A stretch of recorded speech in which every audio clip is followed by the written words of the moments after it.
Para sa ako mga igsoon, dili importante kung kano sa mobalik ang atong Ginoo.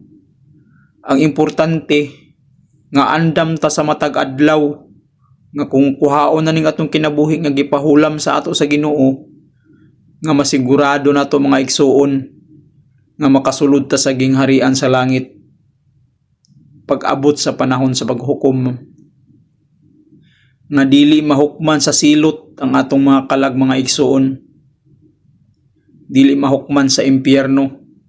Duha ra man gyud kapaingnan mga igsoon, wa gyud lain nato kapaingnan kung dili langit, impyerno. Ug kana mga igsoon diha na basihan sa Ginoo sa atong mga buhat.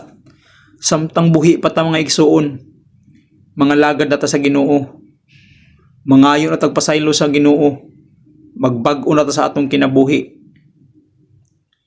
Kinahanglan ta nga magpakatao pag-usab mga igsoon, kay dili ta makasulod sa gingharian sa langit kung dili ta magpakatao pag-usab.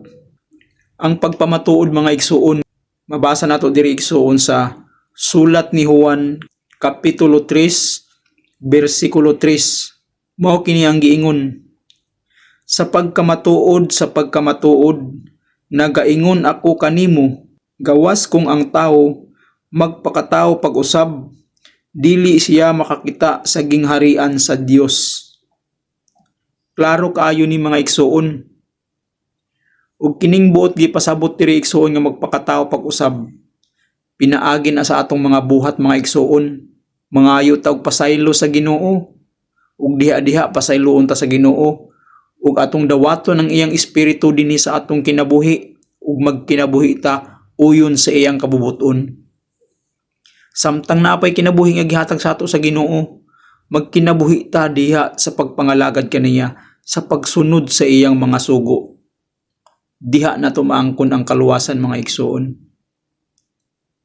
God bless us all.